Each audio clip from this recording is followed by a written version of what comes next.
A governor comes a step away from outlawing masks in his state. Tim Scott calls Democrats racist. Mitch McConnell offers up advice to incoming Democratic majority in the Senate. And the New York Times says, don't cancel that newspaper subscription just yet. I'm Jay Edgar, and this is Contemporary.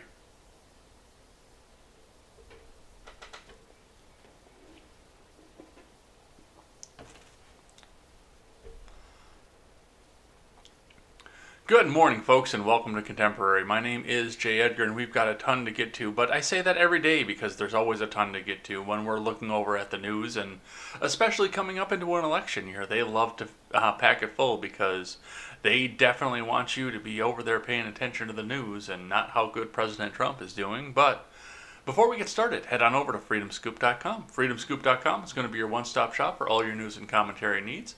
Looks like YouTube is starting to catch up on their processing because my episode from last night, doing Ads World Gaming, as long as it was, has already popped over and shown up on the news feed here, which comes up after YouTube is done processing. But you can also come over and check out the Daily Ignoramus, the Generational Gap, the Freckles and Brit Show, the R-Rated Conservative, Wyatt Birkenhoff, and much, much more. Come on over and check us out there, buy our swag, and hang out with us and watch for new things coming up. All right, we're going to start looking at the stock chart for yesterday. It looks like we had a sort of a rough and tumble day, a little down, a little up, a little down, a little up over the previous close, and then we just kind of had a spike over the end of it. So it looks like things are looking good here, but let's see what's coming up for the next day in the futures from Investors Business Daily. Dow Futures slide 250 points after coronavirus stock market rally. FedEx surges 9% on earnings. From Scott Latonin, Dow Jones Futures tumbled. I'm going to turn this down just a little bit because I can hear Channel 8 bleeding through the headphones. Dow Jones Futures tumbled more than 250 points early Wednesday, along with S&P 500 futures and NASDAQ futures, after Tuesday's coronavirus stock market rally capped off the best quarterly performance in decades. IBD leaderboard stocks, Fortinet and Netflix headlined four stocks in or near buy zones, while Tesla surged to all-time highs. The tech-heavy NASDAQ composite led the coronavirus stock market rally Tuesday, with a 1.9% advance to retake the 10,000-point level. The S&P 500 gained 1.5%, while the Dow Jones Industrial lagged behind the 216-point gain, or 0.85%, due to Boeing's 5.75 dive. Leaderboard stocks Fortinet and Netflix rebounded from key support levels Tuesday, while Kroger and Sprouts Farmers Market are approaching new buy points. Electric automaker Tesla soared to all-time highs. Dow Jones leader Apple is just off its all-time highs, while Microsoft is set a record high Tuesday. After the stock market closed Tuesday, FedEx reported strong quarterly earnings. FedEx stock jumped about 9% ahead of the stock market open on Wednesday. Early Wednesday, Dow Jones futures dropped more than 1% versus fair value before trimming losses, while S&P 500 futures fell 0.65%. NASDAQ 100 futures moved down 0.5% versus fair value. Remember that overnight action in Dow Jones futures and elsewhere doesn't necessarily translate into actual trading in the next stock market session. Yet we're on a new month and a new trading session, especially for the monthly way that we go on this, and we're going to start seeing who's going to come out of the coronavirus crash and who's going to keep going, and it does look like we're going to see some that are going to come out of this. This still looks like it's going to be really good going forward. So we'll see what happens come November and what this means for the economy and the election, but let's see what CNBC has to say. No, I'm not turning off my ad blocker. 5 things to know before the stock market opens on Wednesday from Matthew J. Belvedere. Number 1, Dow set to drop after best quarter in over 3 decades. Dow futures are pointing to a 200-point decline at Wednesday's open as the third quarter on Wall Street begins with hopes of a repeat of the past 3 months despite surging U.S. coronavirus cases, but the mainstream media is going to do everything they can to prevent that. And we read these numbers just a bit ago here. Democrats drive PPP extension passage in Senate. Democrats drove passage in the GOP-controlled Senate of a temporary extension to the Small Business Paycheck Protection Program through August 8th. The unexpected development late Tuesday came just hours before the federal loan program was set to expire, with about $130 billion left still to be allocated. The bill, which now goes to the Democratically controlled House, would need President Trump's signature. The PPP was created as part of the $2.2 trillion economic rescue package in March. It was modified twice since then. Fauci says new cases could go up to 100,000 a day. White House health advisor Dr. Anthony Fauci, in a Senate testimony Tuesday, painted a bleak outlook for America's ability to halt the recent spikes in COVID-19 cases. We're now having 40-plus thousand new cases a day. I would not be surprised if we go up to 100,000 a day if this does not turn around, and so I'm very concerned, he said. The U.S. infectious disease expert also said he sees characteristics of the 2009 H1N1 virus and 1918 flu pandemic in new influenza strain in China. The 1918 flu, which Fauci has often compared with COVID-19, is estimated to have killed 30 million to 50 million people, according to the CDC. That would be a huge chunk of the world's population in 1918. And when did we stop calling it the Spanish flu? I know they said something about it, and they talked about it, but when did we actually officially stop calling it the Spanish flu? Number 4, half the new cases come from just 4 states. The nation's recent swell of coronavirus cases is to about 40,000 every day is almost double the daily infections seen in mid-May. It's largely driven by outbreaks and testing in states across the South and West. Fauci said that about 50% of all new cases are coming from just 4 states: Florida, California, Texas, and Arizona. New York is adding 8 additional states to its travel advisory, now requiring travelers arriving from 16 states to quarantine for 14 days. The order was first issued alongside New Jersey and Connecticut last week. Yeah. But they're not talking about the deaths. Point that out. But Number 5, swing state voters give Trump dismal coronavirus marks. Voters in 6 2020 swing states largely disapprove of how Trump is handling the coronavirus crisis, a CNBC Change Research poll finds. The president was blamed by 35% of respondents for the recent increase in COVID-19 hospitalizations. They're not hospitalizations, they're just cases. Followed closely by people not wearing masks and states reopening the economies too soon. Who's to blame for that? And this is it. 35% say Trump, 34%, that's 69%. Right there. States reopening the economies too soon is 32, gives us to, let's see, we've got 69 plus 32 is 101%. Really? Just so you know, this doesn't math. Democrat Joe Biden is widening his lead over the president in Arizona, Florida, Michigan, North Carolina, Pennsylvania, and Wisconsin. The survey, which comes as several states have scaled back or paused their reopening plans due to surging infections, also shows challenges for Republicans running in Senate races in Arizona, Michigan, and North Carolina. So that's what we have going on into the stocks. So watch your numbers here, because I know that they're going to try and drive them down again as we go, and we're going to move on and talk about the news, starting with Nebraska. Nebraska governor tells local officials they can't require face masks if they want federal coronavirus relief funding. From Washington, D.C., from Kelly Mena over at CNN. Nebraska Governor Pete Ricketts has told the local government officials they won't get any federal coronavirus relief funding if they require individuals to wear masks in government buildings. Ricketts, a Republican, made the statement on Monday, the same day he set a deadline for county courthouses and offices to be open, while encouraging but not requiring the use of face masks. Nebraska has allocated $100 million for reimbursements to local governments for direct expenses incurred in response to the COVID-19 emergency. It's really their option. Come on, give me my cursor.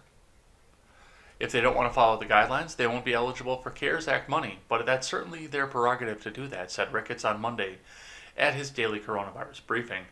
In late May, Rickards issued guidance for how the state's 93 courthouses and offices would reopen that includes specific directions that customers may be encouraged to wear face coverings but may not be refused service for failure to do so. In May, guidelines, however, did allow counties to require social distancing and disinfecting procedures. And this is interesting the way this is worded here because, of course, when you look on Twitter, which is where I sourced this article from, you will see the fact that people on Twitter are saying that the governor says that if you wear a mask, or if people in your county wear a mask, your county won't be eligible for federal funding, which means he's trying to outlaw the masks. But that's actually not what's happening here.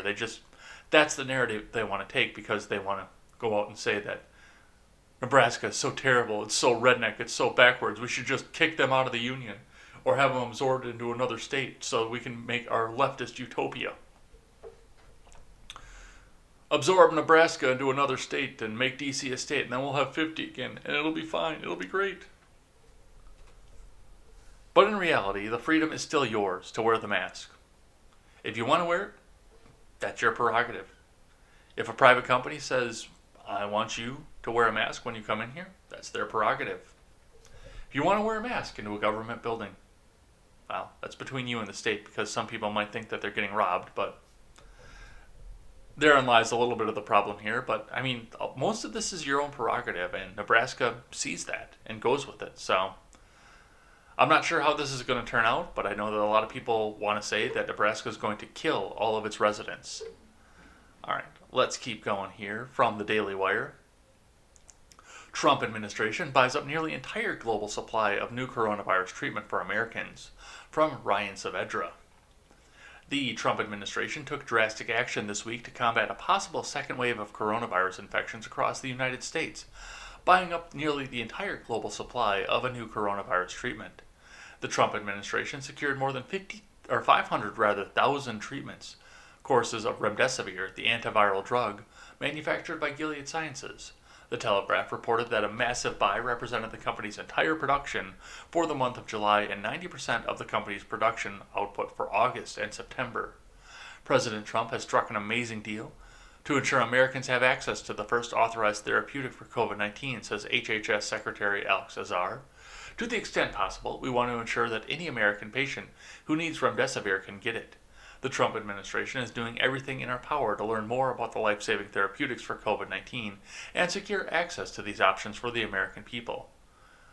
And given the fact that he's not taking a presidential salary, and I don't know if he can authorize the Treasury to do this, I'm almost positive, and don't quote me on this because I don't know, but I'm pretty sure that by the wording of this means that he bought this out of his own pocket.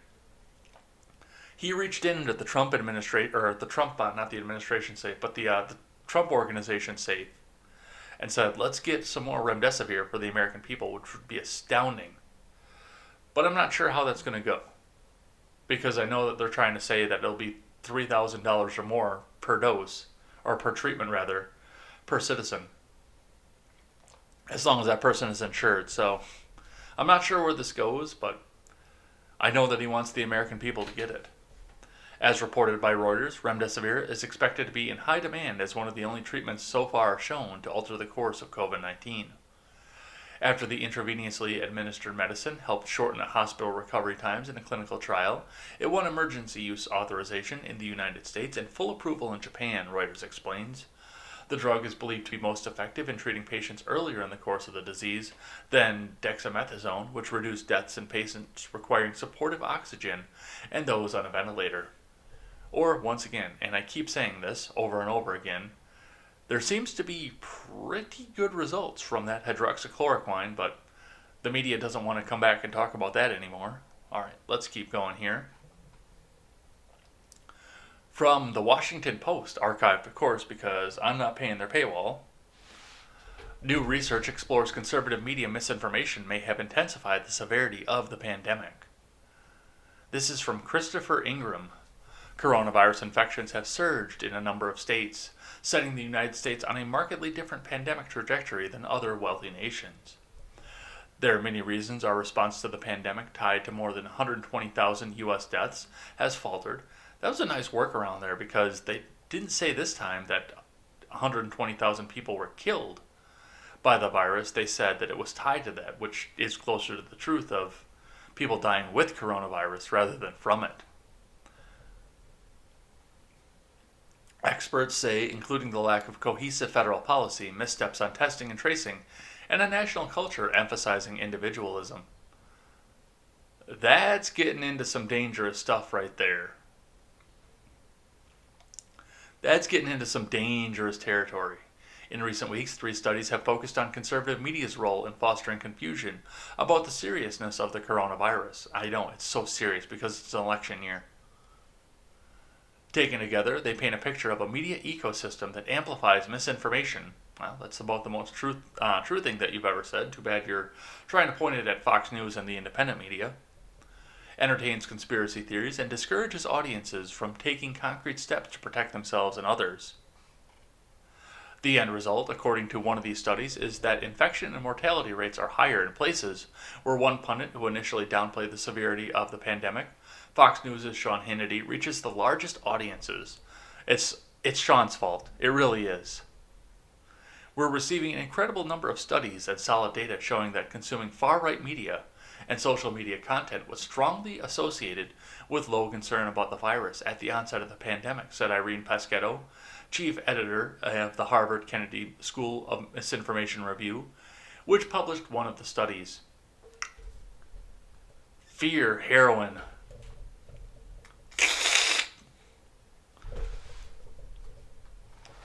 In April, Kathleen Hall Jamieson of the Annenberg Public Policy Center and Dolores L. Barachin of the University of Illinois at Urbana-Champaign published a peer-reviewed study examining how America's media diets affected their beliefs about the coronavirus.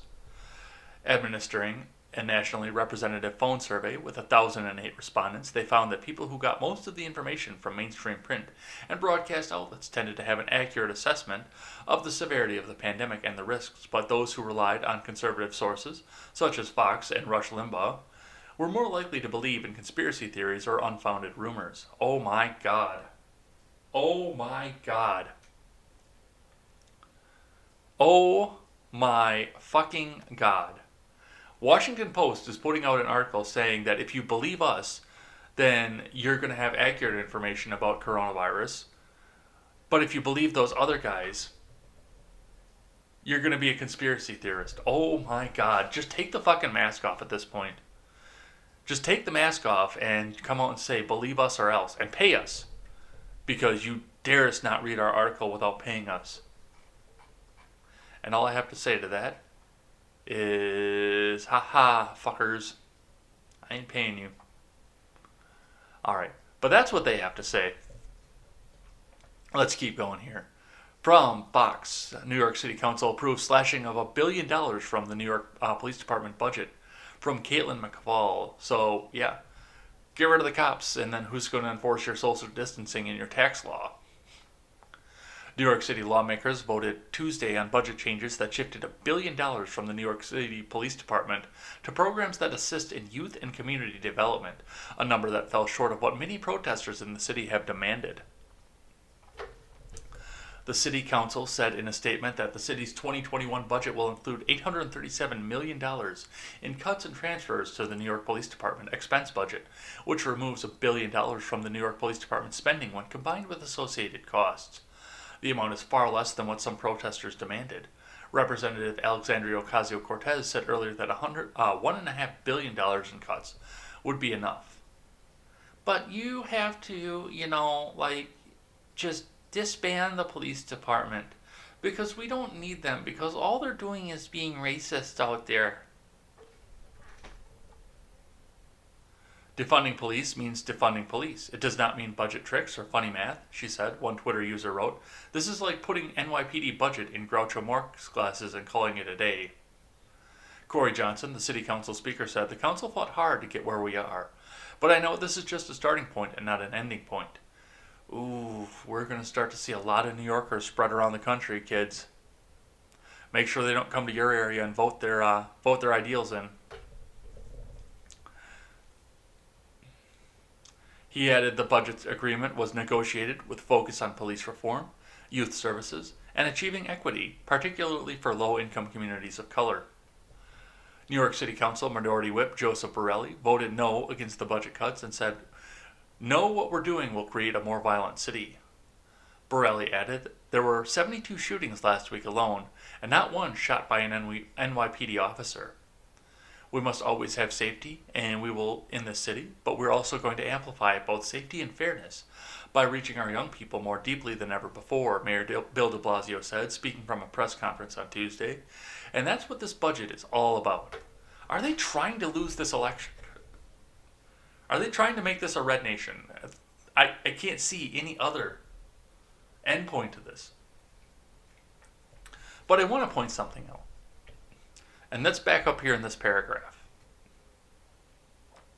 One Twitter user wrote, "Defunding police means defunding police. It does not mean budget tricks or funny math," she said. One Twitter user wrote, "This is like putting NYPD budget on or in Groucho Marx glasses and calling it a day."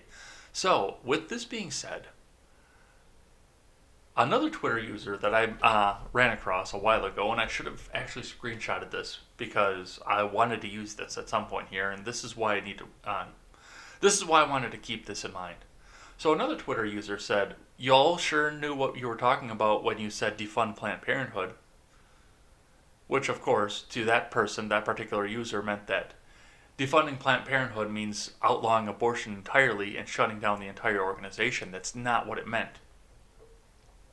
One of the big things that came up out of the beginning of all of the abortion access and the beginning of the Trump administration as well was the idea to defund Planned Parenthood, which means that they would no longer have the ability to get taxpayer funds from the U.S. federal government in order to continue operations. They would have to figure out a business model to operate on their own.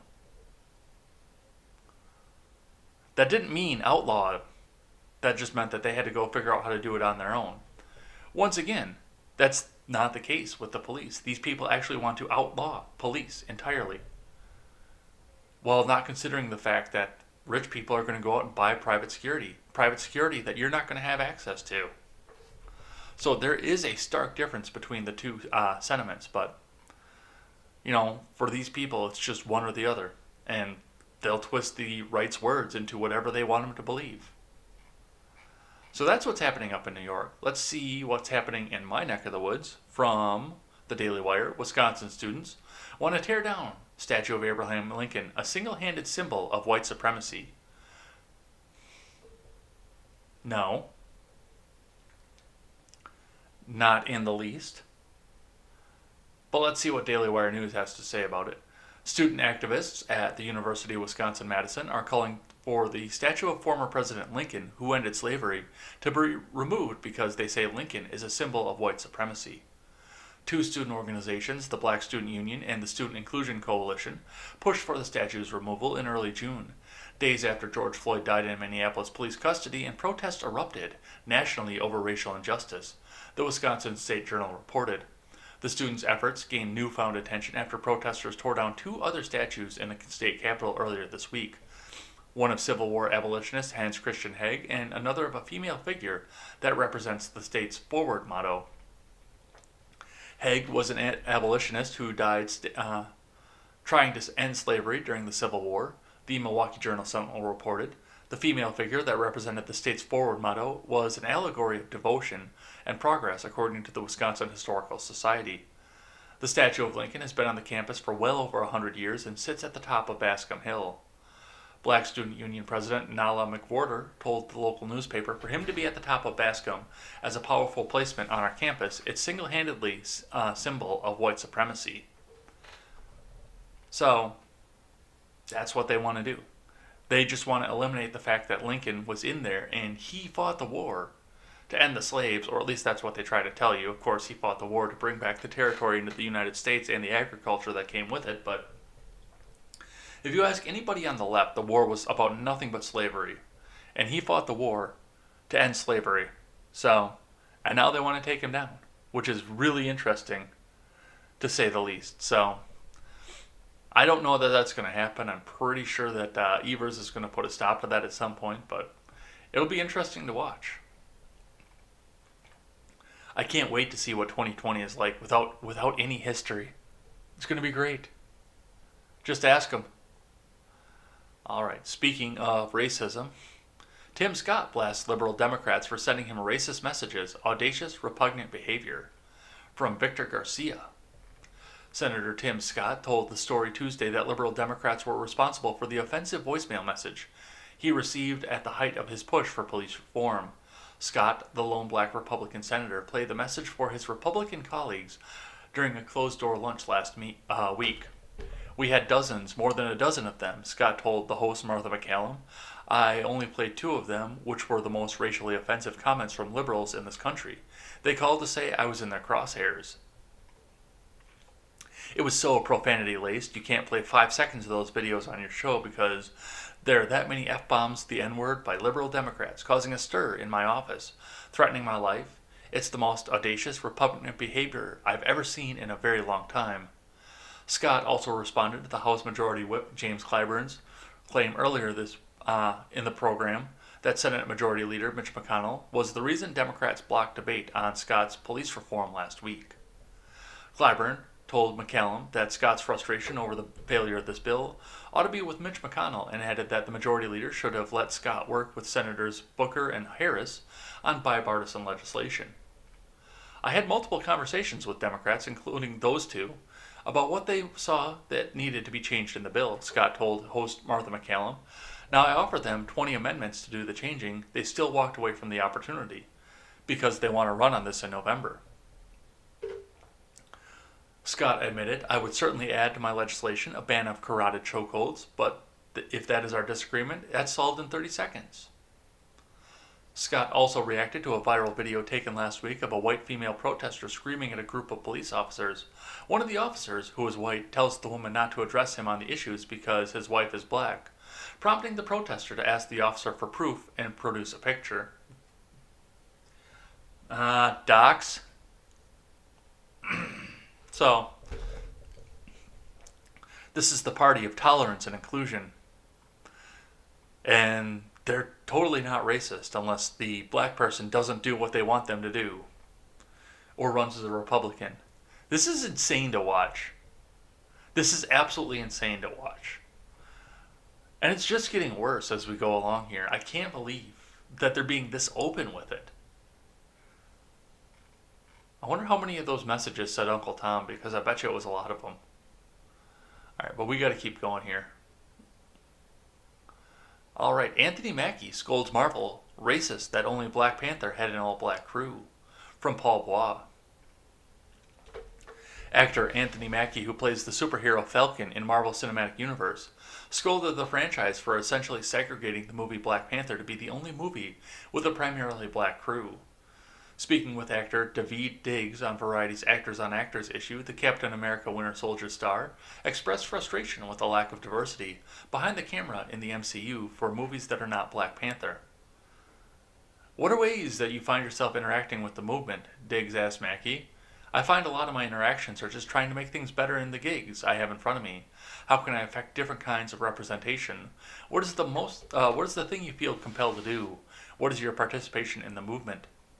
Mackie, who will be starring in Disney Plus series Falcon and the Winter Soldier, said that Marvel's lack of diversity beyond Black Panther bothered him, noting it was weird to only see white people on other sets.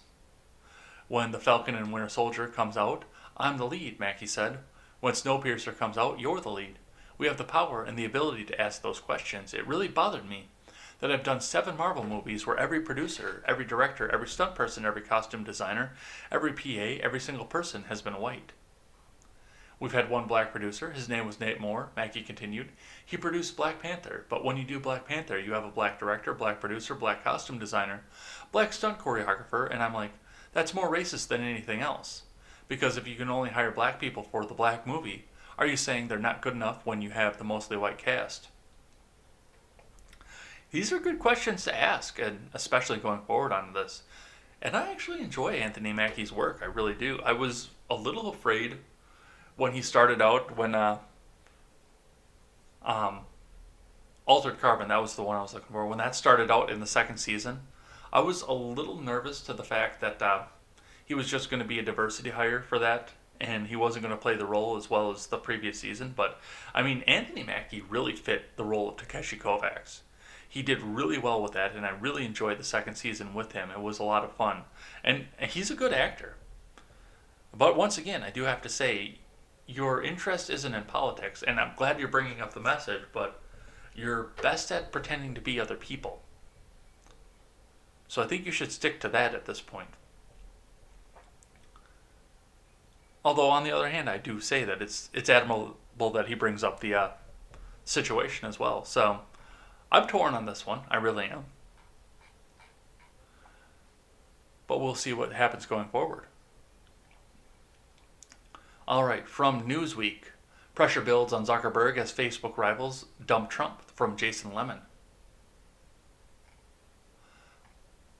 As social media companies have increasingly enforced their rules against what they said many in society see as hate speech and misinformation stemming from President Donald Trump, Facebook's founder and CEO Mark Zuckerberg has been facing additional pressure to take similar steps.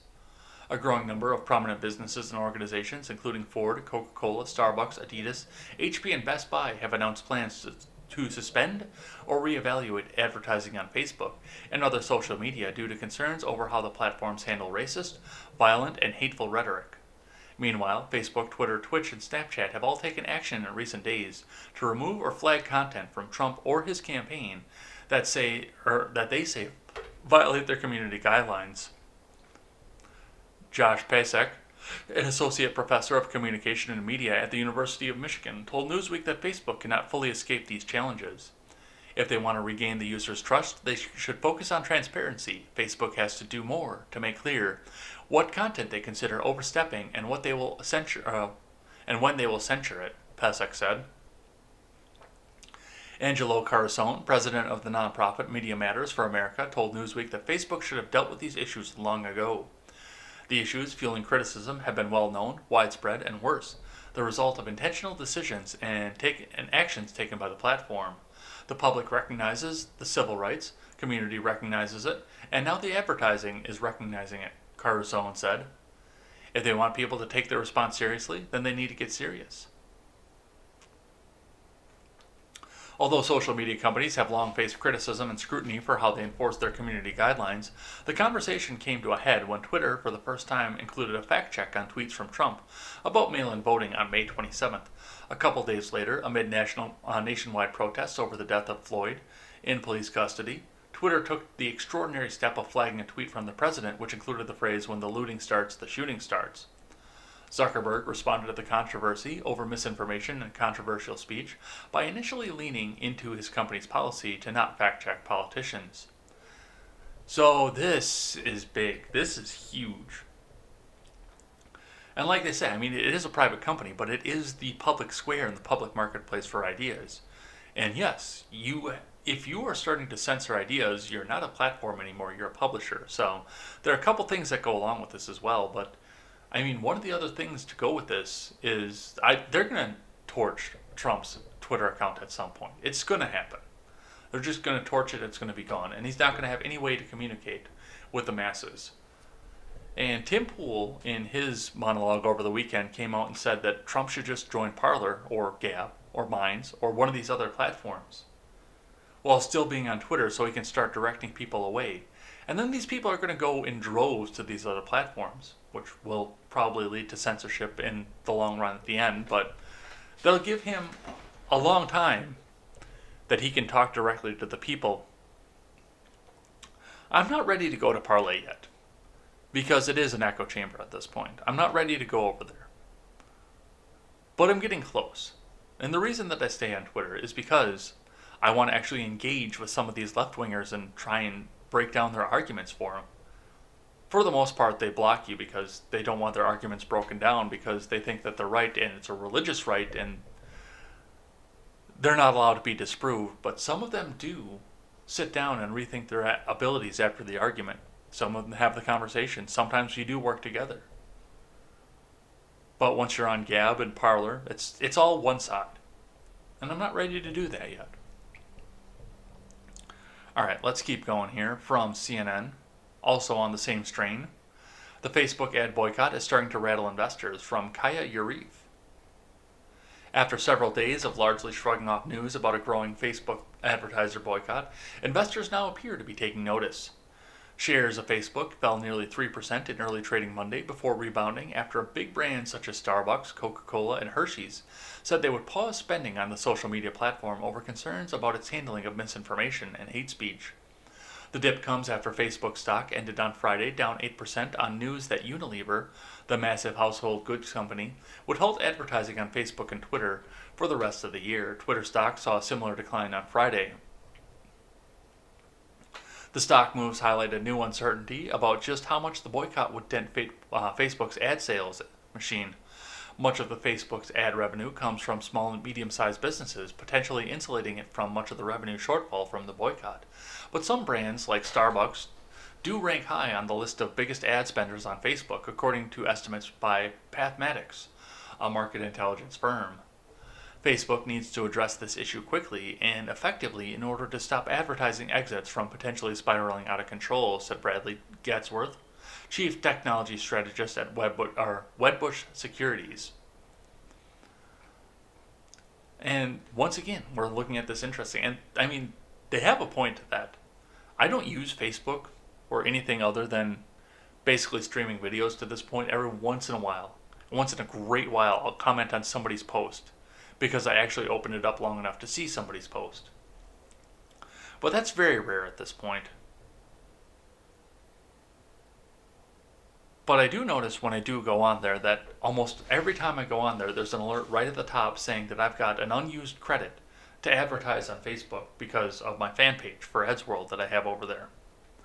You have an unused credit. Use your unused credit to boost your Facebook viewership. And spend $30 and you'll get another boost, and spend $40. But the problem that I've always had with it is I'm pretty sure I'm going to get nuked off Facebook at some point myself. And they're not going to give me that money back after I get nuked off of there. So I'm not going to spend it there where it's not going to be something I could spend on long term. That's just not going to happen. But they seem desperate to get my money and my advertising dollars and get my advertising out there. So yes, like they said, the majority of their advertising comes from small and medium businesses. The local mom and pop shop that wants their millennial audience to come in and spend money there.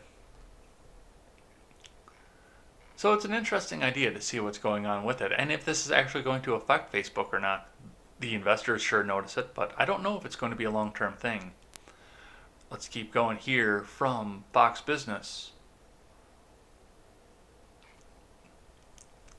Zuckerberg agrees to meet with and ad boycott organizers as companies flee. This is a repost from Reuters.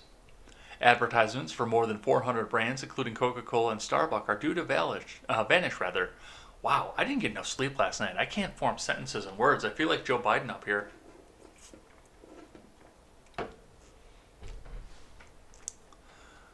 Advertisements for more than 400 brands, including Coca-Cola and Starbucks, are due to vanish from Facebook on Wednesday after the failure of last-ditch talks to stop a boycott over hate speech on the site. U.S. civil rights groups have enlisted multinationals to help pressure the social media giant into taking concrete steps to block hate speech in the wake of the death of George Floyd and amid a national reckoning over racism. Facebook executives, including Caroline Everson, Vice President of Global Business Solutions, and Neil Potts, Public Policy Director, held at least 2 meetings with advertisers on Tuesday, the eve of the planned one-month boycott, 3 sources who participated in the calls told Reuters. But the executives offered no new details on how they would tackle hate speech, the sources said. Instead, they pointed back to recent press releases, frustrating advertisers on the call who believe those plans do not go far enough. It's simply not moving, one executive at a major ad agency of the conversations. I can't read. Wow. It's simply not moving, said one executive at a major ad agency of the conversations. That's how that was supposed to read. Maybe I need to take off work today and take a nap. Facebook chief executive Mark Zuckerberg has agreed to meet with the organizers of the boycott, a spokeswoman said later on Tuesday. U.S. civil rights group, including the ADL, NAACP, and Color of Change, started the Stop Hate for Profit campaign after the death of Floyd, a black man who died under the knee of a white police officer last month. The groups outlined 10 demands for Facebook, including allowing people who experience severe harassment to speak with Facebook employee and giving refunds to brands whose ads show up next to offensive content that is later removed. Oh my god. Publisher. That's what you're going to wind up being if you continue to go down this road. Facebook said earlier this week it would submit to an audit of hate speech controls, adding to plans to label newsworthy content that would otherwise violate its policies, following similar practices at other social media platforms such as Twitter Incorporated. One digital ad agency representative who participated in a call on Tuesday said Facebook executives referred repeatedly to the audit without offering additional concessions. So yes, they are going to go right down that line of publisher as much as they don't want to. And Zuckerberg's got to be in a hard spot because he definitely doesn't want that Section 230 bill coming down, or he wants exemptions from it because it's going to take down most of his competition. But the other side of it is nobody wants to associate with him because he's friendly to the evil orange man. So this is an arm wrestle that's going to go on for quite a while. Alright, from the other side of the world, China begins brutal crackdown after law in Hong Kong starts arresting those calling for freedom. From Ryan Saavedra. This is the people that the stock market wants us to trade with. The Chinese Communist Party began cracking down on Hong Kong protesters on Wednesday after China's government imposed a new national security law that cemented Beijing's control over the city. On Tuesday, President Xi Jinping signed into law a bill banning acts of sedition, subversion, and terrorism. A bill passed by China's top legislative body by a vote of 162 to 0. Violating the new law could result in a sentence of life in prison. In response, hundreds of protesters took to the streets in Hong Kong. Hundreds turned out to protest the legislation in the busy shopping district of Causeway Bay, but were met with heavy security presence, CNN reported. Riot police fired pepper spray into the crowd, kettled and dispersed protesters, and deployed water cannons. Why don't we get water cannons? The Hong Kong police force touted the first arrests under new laws, tweeted out photographs and writing, "A man was arrested for holding an HK Independence flag in Causeway Bay, Hong Kong, violating the national security law. This is the first arrest made since the law has come into force." The man who was arrested appears to have simply been carrying a flag that stated Hong Kong Independence. The Hong Kong police force later announced a second arrest under the new national security law after a woman was caught carrying a sign that stated Hong Kong Independence. Hashtag national security law in effect. Hashtag HK police further arrested a female for showing material with HK Independence slogan in Causeway Bay, Hong Kong. The police force wrote, HK police will take resolute enforcement action in accordance with the NSL. So they're not taking any precautions out of this. They're just going in and cracking skulls. You wanted to be freedom? Well, you're not going to be free anymore. And that's sad because Hong Kong was a great place and they loved American freedom more than Americans do at this point. And I'm really sad to see a free-loving nation, or at least independent territory, get cracked down on like this. It's really sad to see. Alright, let's keep going here. Kamala Harris will be Joe Biden's vice presidential pick, Miranda Devine says. From Joshua Nelson over at Fox News. Senator Harris will likely be the presumptive Democratic presidential nominee, Joe Biden's vice presidential pick, New York Post columnist Miranda Devine said on Tuesday. I think the interesting thing about Kamala Harris, though, is the fact that she's coming out to showcase her ways just as she's becoming the favorite as the vice president pick for Joe Biden, Devine told Fox and Friends, pointing to an event Harris has scheduled with DJs to support Biden's candidacy. Busing. Just going to put that out there. Busing. As you see with this DJ promotion she's doing, she's trying to inject some cool into the campaign, and she is, after all, a good friend of President Barack Obama, and he'll be the sort of silent force behind the throne of Joe Biden. Barack Obama's going to be president again, isn't he?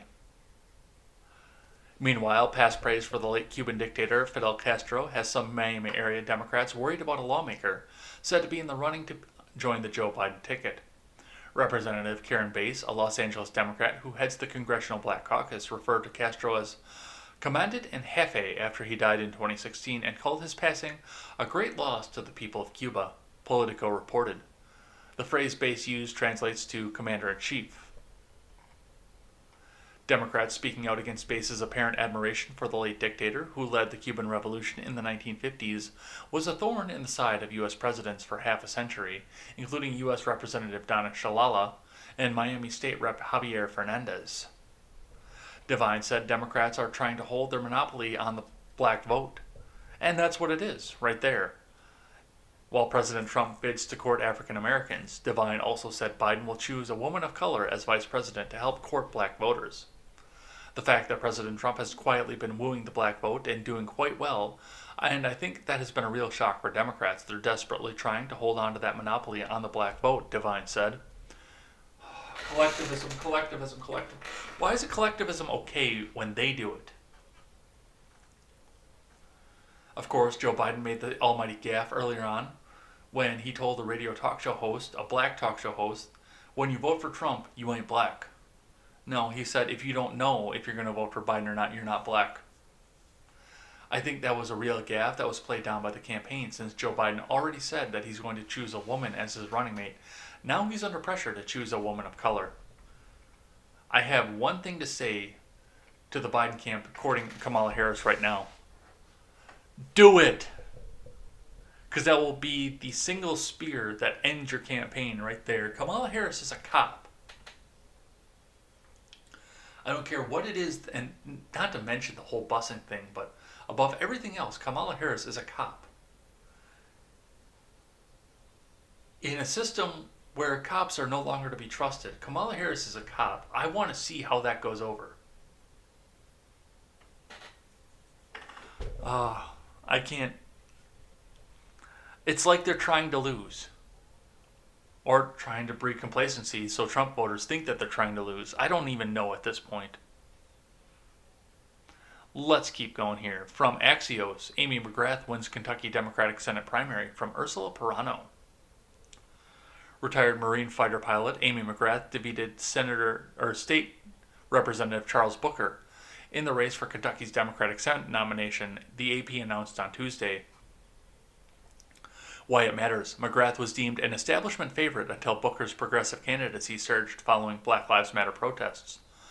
Booker racked up a number of high-profile endorsements, including Alexandria Ocasio-Cortez, Bernie Sanders, Elizabeth Warren, and Julian Castro. Kentucky continues to deal with the fallout from March's police killing of Breonna Taylor in Louisville, and Booker is actively engaged with the demonstrations calling for justice. The big picture, McGrath garnered national attention in 2018 when she ran against Representative Andy Barr in Kentucky's 6th District, but she ultimately lost by about 10,000 votes.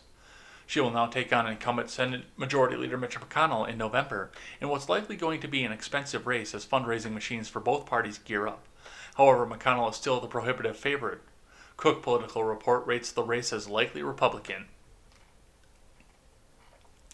So, that's going to be the race to watch, is McGrath versus McConnell. And I mean, if it's likely Republican, it's no wonder the progressive didn't make it, because they want somebody that's going to be moderate to go up against McConnell, who most people paint as a massive extremist, and he's just a sad little turtle. That's all he is. But they're going to run it. They're going to see what happens, and McConnell's going to win again. I almost could see that coming, but let's not breed complacency either.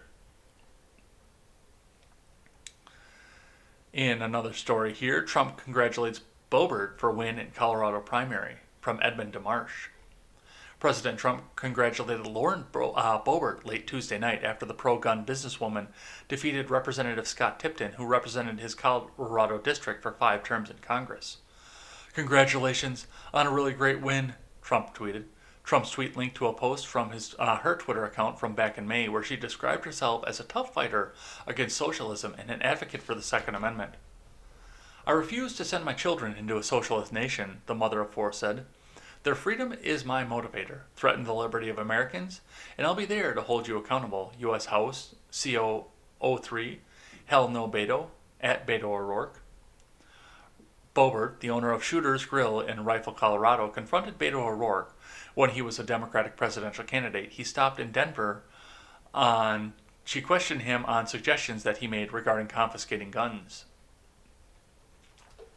She told Fox News in an interview at the time that she drove for 3 hours to see O'Rourke with her Glock on her hip and told him, "Hell no, you're not going to take our guns." The Associated Press reported that Boebert accused Tipton of not being sufficiently pro-Trump, even though the president had endorsed her opponent. Trump took to Twitter on Monday to call Tipton a great supporter of the #MAGA agenda. He fights for your Second Amendment rights and the border wall. Scott is working hard for Colorado and has my complete and total endorsement. She will run in November's general election against Diana Mitch Bush, who won the Democratic nomination on Tuesday by defeating James Iacino. Tipton conceded in an email sent by his longtime campaign consultant, Michael Fortney. So, I do see a little bit of a redward march going on in this country. I'm not sure what it means and how it's going to take in November, especially with everything that's going on. But, I mean, in strong blue bastions that weren't going to vote for Trump anyway, yes, we are seeing the more extreme progressives that are coming up into Congress, but across the rest of the country, that is a death sentence for your campaign. And we saw it in Kentucky, and now we're seeing it in Colorado as well. So, my thoughts go out to Boebert. I hope she wins. And let's take a look at what else is going on in the election news. From the Hill, McConnell warns Democrats not to change filibuster rule, from Alexander Bolton. Senate Majority Leader Mitch McConnell warned Democrats on Tuesday not to mess with the filibuster rule if they win control of the chamber in November. He said eliminating the legislative filibuster by reducing the 60-vote threshold for passing bills to a simple majority would be a serious mistake.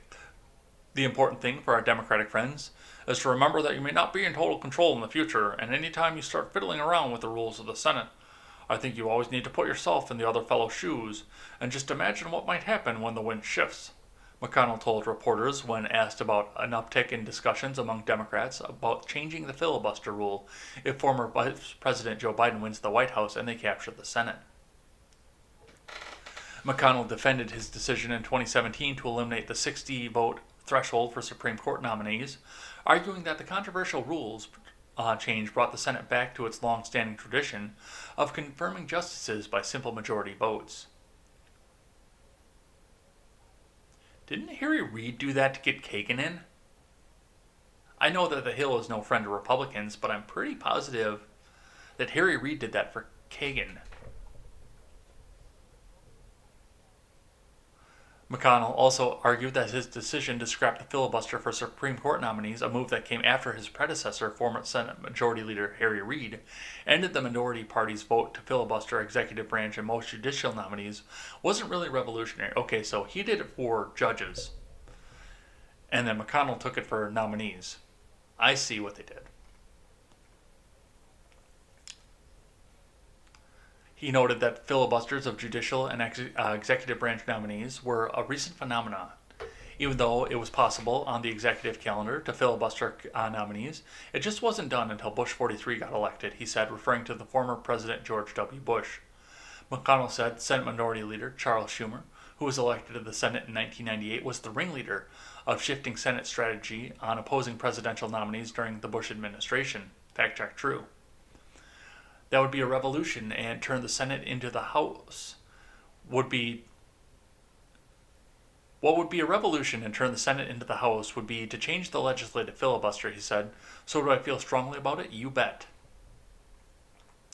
If there are any responsible Democratic senators left who aren't going to be stampeded by the hard left, they ought to take a pause to think about whether they really think it's a good idea for the country to be put the one institution that guarantees that America stayed in the middle of the road into the same place as the House, he said. So, and that's, of course, interesting because, yes, once you change the rules, the other side can do it too. The other side can come in and play by your rules, and that was part of the reason that we saw the judges and the judicial nominees coming as hard and as fast as they did during the Trump administration. Now, I guess I do have to fact check myself as wrong because I was incorrect that Harry Reid was the architect of the end of the filibuster for Supreme Court nominees. I've got to admit that to myself. But I just want to make sure that we all know what the filibuster is. So I took this from the U.S. Senate here, filibuster and cloture.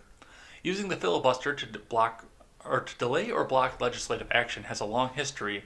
The term filibuster, from a Dutch word meaning pirate, became popular in the 1850s when it was applied to efforts to hold the Senate floor in order to prevent a vote on a bill.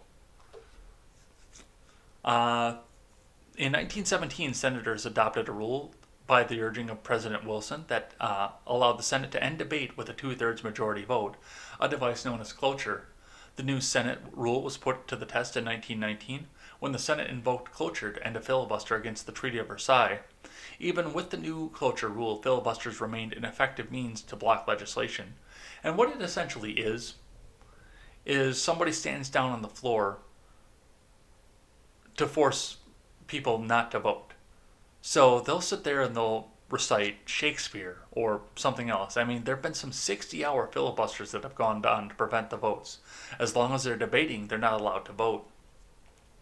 But yes, they can come up with it's a 60 vote now. They just changed it from 2/3 to 3/5 in 1975. But it's a 60 vote majority that's used to invoke cloture and end the debate once and for all. And now, of course, they wanted to go back to simple majority because the Democrats think that they're going to sit up and win in November on the Senate and the White House, and they're going to hold the House. And I don't know if any of that's true, but even if it's not true now, somewhere down the road, they're going to come back into power, and they're going to want that simple majority because, I mean, it's democracy. That's the key component of the Democrat Party is democracy and mob rule and simple majority. So we'll be seeing what happens with this. Got a couple more here, and then we'll do a thing I'm thankful for, and then we'll head on out of here. Supreme Court sparks new battle over church and state separation. The High Court ruled 5-4 that states must give religious schools the same access to public funding that other private schools receive. From David Crary and Elena Shar at the Associated Press via KGW8. The Supreme Court elated religious freedom activists and alarmed secular groups with its Tuesday ruling on public funding for religious education, a decision whose long-term effect on separation of church and state remains to be seen. In Espinoza versus Montana Department of Revenue, the High Court ruled 5-4 that states must give religious schools the same access to public funding that other private schools receive, preserving a Montana scholarship program that had largely benefited students at religious institutions. It prompted a jubilant reaction from the re-election campaign of President Trump, who counts religious conservatives as a core part of his base.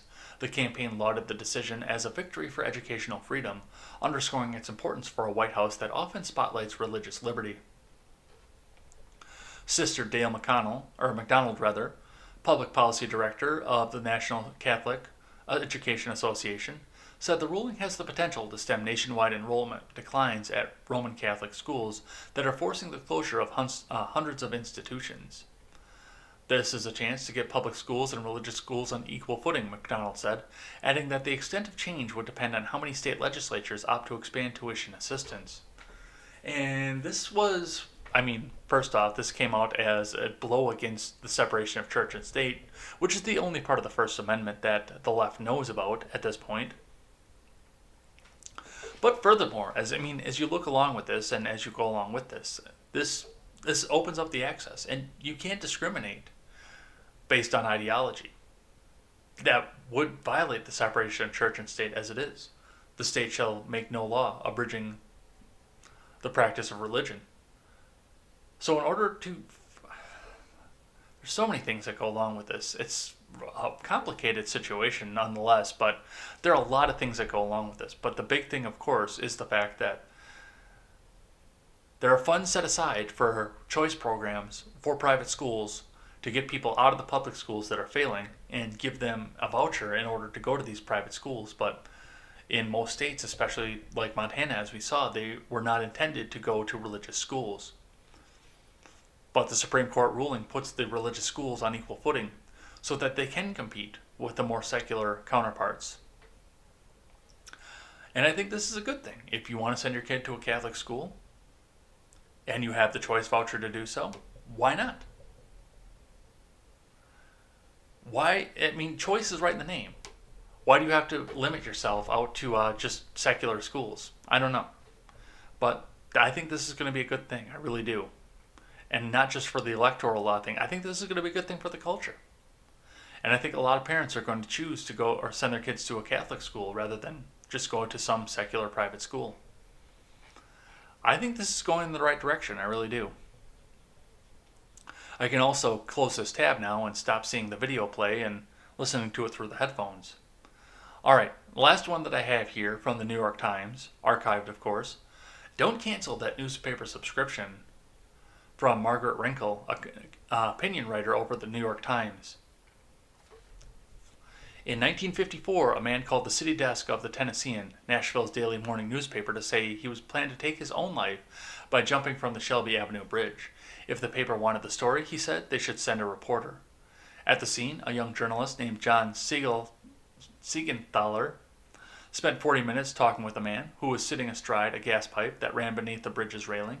When the man turned to look at the water below, Mr. Siegenthaler, one leg anchored on the bridge, his grill work, reached down, grabbed him by the collar, and held on until nearby police officers could haul him to safety.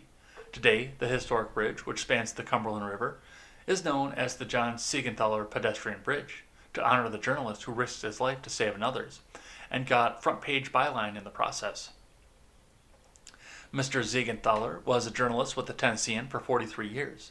As the paper's editor, he's led its principled coverage of civil rights in spite of vocal white oppression. Nashville was the first major city in the South to segregate public facilities, and the Tennesseans' fierce support of the civil rights is often credited with contributing to the city's relatively peaceful integration. If it wasn't for the newspaper, Nashville could have been a nasty, awful place, said the former Tennessean columnist Dwight Lewis. Mr. Siegenthaler died in 2014. The Tennessean, like every other local newspaper in the country, is a shadow of its former self.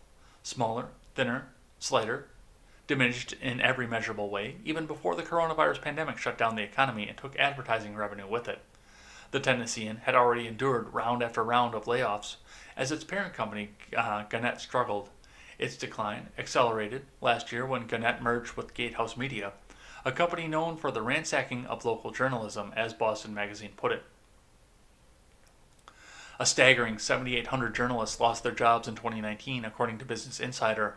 Once the pandemic hit, another 36,000 media company employees got the pink slip. And all these disasters came on top of continuing losses that collectively cost American newsrooms half their journalists between 2008 and 2019. I remind you of all of this, the decades-old history of a newspaper known for advancing progressive causes, and the recent history of a media company enthralled to corporate investors, to provide some context for an appalling advertisement that ran in the Tennessean on June 21st. The full-page, full-color featured the images of Donald Trump, Pope Francis, burning American flags, as well as a long, incoherent, biblically illiterate warning that Islam is going to detonate a nuclear device in Nashville, Tennessee, and therefore launch Third World War. Public outcry began early and spread swiftly, especially given the recent history of vandalism and violent threats against Muslims in Middle Tennessee. A huge target was placed on our community, said Sabina Mayudin? That's where I'm going to go with. Executive Director of the American Muslim Advisory Council, a Nashville-based advocacy group. Public calls to unsubscribe from the paper threw around Twitter. By midday, the ad was ordered to be pulled from future editions of the paper, according to the Tennessean, and an investigation launched into how the white supremacist screed made it into print in the first place. The paper fired the sales manager who had approved the ad and donated $14,000, the value of the ad. To the American Muslim Advisory Council, the nonprofit will also receive $50,000 in advertising credit. Wow. Tennessean editor Michael A. Anastasi called the ad inconsistent with everything the Tennessean as an institution stands and has stood for, and with the journalism we have produced. So this is a long story about the Tennessean, but for the most part this was an idea not to go out and ditch your newspaper subscriptions. And to be fair, your local newspapers are probably less biased than places like the New York Times. And you're not going to hasten the death of journalism. You're not going to end journalism. It's not going to happen. The problem that these people are having right now is the fact that people like me, on 4 hours of sleep, can get up and stumble and stutter over the news into a webcam and actually have viewers to do it. or get up on a day where I actually have some good sleep and read it in a proper way. But I have a massively lower overhead cost. I don't run advertising. I have my PayPal out for people to come and take it, but I don't run advertising. People are making good careers off of sitting here and talking into a microphone and a webcam about what's going on in the world. So journalism is never going to go away. Just the journalism that's made people like Margaret Renkel millionaires, that's going to go away at some point. And it absolutely needs to, because they've taken their soapboxes and they've used their newspapers as a way to try and affect social change that they know nothing about. So no, you can stand there and panic the world and say that we're going to end journalism because people aren't going to buy newspapers anymore, but keep in mind, people are getting up. Alternative media is coming up. The mainstreams are losing at this point, and every time you ban one of us, 3 more of us pop up in their place. So journalism is not going to die. It's not. I already have plans for getting people onto the street and myself onto the street itself. Stephen Ignoramus gets up and goes out onto the street. During the pandemics and the Black Lives Matter riots, he was there almost every day going in, seeing what the riots were like in the nation's capital. Journalism is not going away. But keep feeding that fear porn into the people, and you'll convince some of the unwashed masses that yes, it's going to go away, and you need to spend so much more money on a newspaper. Alright, that's what I have for news, and before we go, we're going to do something I'm thankful for. And looking into the fact that this past Monday was the last episode of Ed's World, and I've said this numerous times already, but I want to say it one more time, specifically on something that I'm thankful for. I'm thankful for the audience that's come by and made Ed's World what it was, and made it popular enough that I could start a daily show on top of it, and I could still start going forward and work on Freedom Scoop and do all the other things that I've been able to do just from the fact that I have an audience over on my platform. That I can say that journalism isn't going to die because people are still going to watch, even the small-time YouTube channels. I'm thankful for the audience that's come to Freedom Scoop and that's been shared around Freedom Scoop. The people that have started on one show and now have started watching all 3 and all 6 as we've grown and we've grown and we've grown. So I'm thankful for all of you. I'm thankful for you who've been my audience from the beginning, those of you who've been watching my solo videos, who've watched the podcast, who've watched the Daily Show. I'm thankful for my audience, and I hope you'll join me in what's coming up in the future when the Red and Ed Show starts. So that's going to be it for the day. We'll be back here tomorrow, hopefully with a little bit more sleep, so I'm not stumbling over words quite so bad, but definitely with a lot more news because there's going to be a lot more to come. Until then, I'm Jay Edgar, and this is Contemporary.